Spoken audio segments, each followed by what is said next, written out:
My boss fired me because I smoked cigarettes. That's it.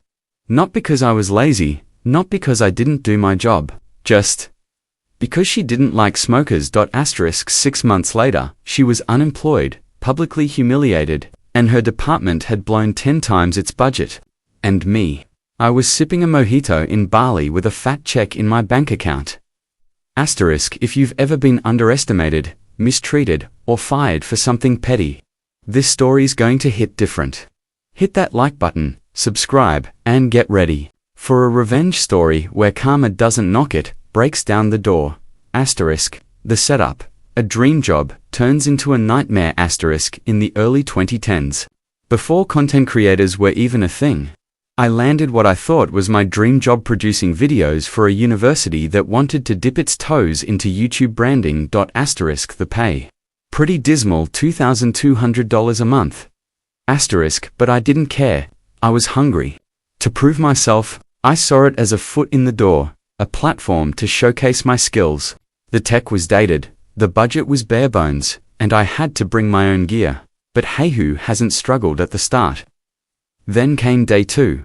My manager called me into her office with a clipboard in hand and this eerie, rehearsed smile on her face. Your KPI is 85 videos, between 3 to 10 minutes each, in 52 weeks. Now, let's pause here. Back then, creating one high-quality video meant writing the script, casting talent, shooting, editing, scoring music, and rendering all on ancient computers that practically groaned when you opened Premiere Pro. I was a one-man studio. So yeah, 85 videos in 52 weeks. Solo. It was impossible. But when I pushed back, she gave me that classic, trust me smile. Don't worry about the numbers. It's about quality, just do your best. I wanted to believe her, so I did. The first red flag. Smoking gun. The first month flew by. We were getting along. She even complimented my edits. I thought maybe this was going to work out. Then, one day, I lit a cigarette outside during my break. The next morning. It was like someone had flipped a switch. No more friendly greetings. No more supportive feedback. She looked at me like I'd just kicked her puppy. I told a coworker what happened. They did an actual facepalm and whispered, "Oh no. She hates smokers. She's gotten people fired for it." Suddenly, I couldn't do anything right. You smell like smoke. Why aren't you answering your phone during break? You were 7 minutes late this morning. She conveniently ignored the fact that I was pulling 60-hour weeks, often working Saturdays and skipping lunch just to meet my impossible KP, but I didn't quit. I gritted my teeth. I kept producing videos that were crushing it on YouTube. Some of the most watched content the university had ever uploaded. I thought I could outwork her bias. I was wrong. The breaking point. Fired for underperformance. 5 months in. I got called into the director's office. I knew. I just knew. There she was, my manager sitting beside the director, wearing this smug, self-righteous look that made my stomach churn. The director looked disappointed. "We've reviewed your performance. You're behind on your KPI. Videos completed when the goal is 85. I explained politely at first. I reminded them that I was working overtime, using my own equipment, and producing high-performing content as a team of one.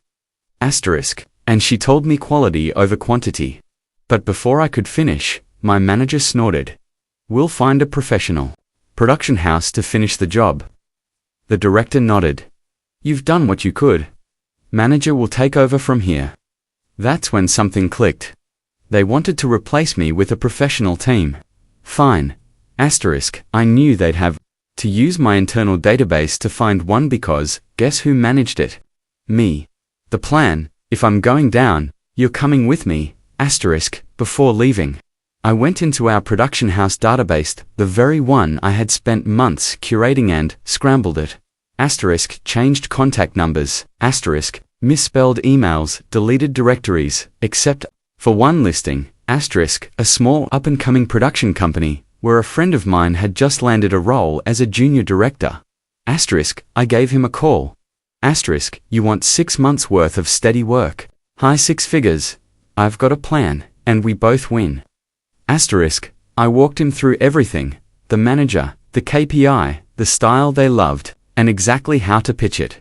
Asterisk, in return, his production house would pay me a 15% finder's fire standard industry practice.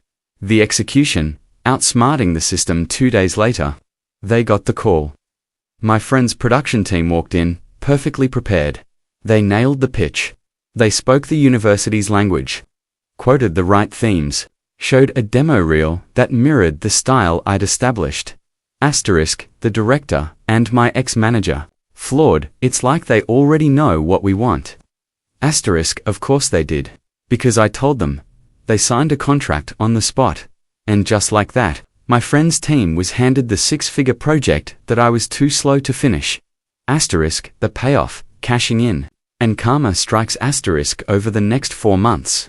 They churned out 50 videos at industry rates. Asterisk, that's over 100x my monthly salary for work that I had single-handedly pioneered. Asterisk, and every time a check cleared, I got my 15%. Asterisk, by the time the project wrapped, I had earned enough for a long vacation in Bali, a year's worth of living expenses, asterisk, and tuition, to a film school overseas, asterisk, sweet vindication. Asterisk, but the best part. That came a little later. The revenge, the fallout, they never saw coming, asterisk, while I was relaxing in Bali. That same coworker who warned me about my manager being a smoker hater, gave me a call. Asterisk, you're not gonna believe this, she said, practically giddy. Asterisk, turns out, my ex-manager got fired. Why? Asterisk, because the project she took over, the one she said would be easily handled by professionals. Yeah, the budget was only meant to be 1.5x my salary, and she blew it by more than 10 times. Asterisk, all because she didn't want a smoker on her team. Asterisk, she approved the spend without authorization. She ignored procurement rules. She buried invoices, asterisk, all to prove she could finish what I couldn't. Asterisk, and when the chancellor found out, she didn't just lose her job. Asterisk, she became a cautionary tale, literal PowerPoint slide in their internal training about why we follow financial policy. Asterisk, the director didn't get fired, but she did get demoted. Hard, I didn't just walk away with my head held high. I walked away with more than a year's salary. A glowing reference from my friend's company, and the satisfaction of knowing the very person who tried to bury me dug her own grave. She fired me for smelling like smoke, and I left her career in ashes. Asterisk, sometimes the best revenge isn't loud. It's quiet, strategic, patient.